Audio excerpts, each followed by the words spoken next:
Shalom, shalom peuple de Dieu, que le Seigneur vous bénisse encore une fois de plus. C'est le responsable Karel, responsable dans les assemblées Nzambiamoyo, dans le visionnaire, et le révérend pasteur Jean Bosco Mabuna. Alors j'aimerais bien m'adresser à l'église, parler à mes frères et sœurs qui ont pris la résolution de donner leur vie au Seigneur Jésus-Christ. Vous savez, nous sommes pratiquement dans ce qu'on appelle le temps de la fin. Parce que tout ce dont la Bible a prédit, surtout dans Matthieu chapitre 24, nous voyons cela se concrétiser aujourd'hui. Nous voyons cela en train de se concrétiser.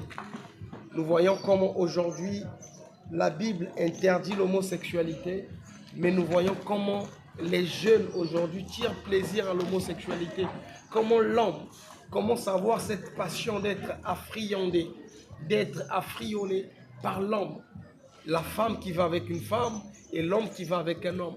Attention, tous ces signes-là démontrent par A plus B que le Seigneur est pratiquement à la porte. J'aimerais m'adresser à l'église sortant de la distraction. Toi qui crois que parce que tu as cru en Jésus-Christ, tu as donné ta vie, que tu peux faire tout ce que tu veux. Non, la Bible dit les impudiques, les enchanteurs, les voleurs, les menteurs, toutes ces personnes, les cupides, toutes ces personnes n'hériteront pas le royaume des cieux. Donc tu dois tenir ton corps en bride.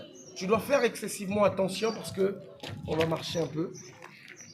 Tu dois faire excessivement attention parce que le Seigneur est à la porte.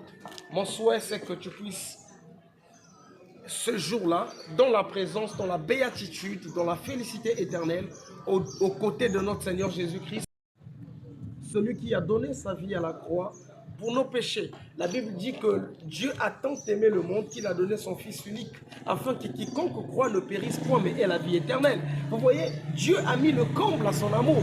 C'est-à-dire qu'il est venu en Israël parce que le salut, voilà, le salut c'est d'abord Israël. Oh, oui, il vient de ce côté-ci. Le salut c'est d'abord Israël, ensuite les nations.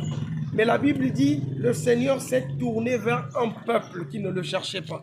C'est nous qui sommes les nations.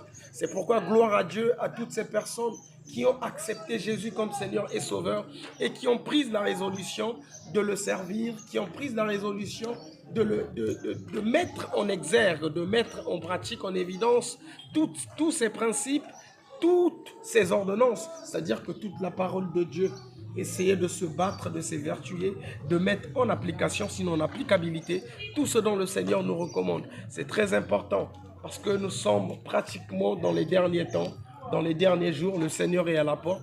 Nous sommes en train de voir la parole de Dieu en train de se concrétiser du jour au lendemain. Attention, à tous ceux qui n'ont pas encore donné leur vie au Seigneur Jésus-Christ, je vous encourage, je vous exhorte de donner votre vie à Jésus-Christ. N'écoutez pas ce que certaines personnes disent, comme les kémites, que Jésus-Christ c'est le Dieu des Blancs. Non, je vous en prie, faites très attention. La Bible dit que Dieu a tant aimé le monde qu'il a donné son Fils unique. La Bible ne dit pas que Dieu a tant aimé l'Europe.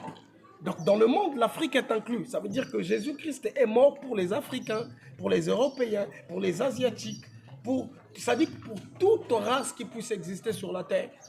En particulier, toute personne qui croira en lui. La Bible dit, quiconque confesse le nom du Seigneur sera sauvé. Voilà, l'essentiel de croire que Jésus-Christ est mort à la croix pour toi. C'est lui le Seigneur et ton sauveur. Alors tu es sauvé.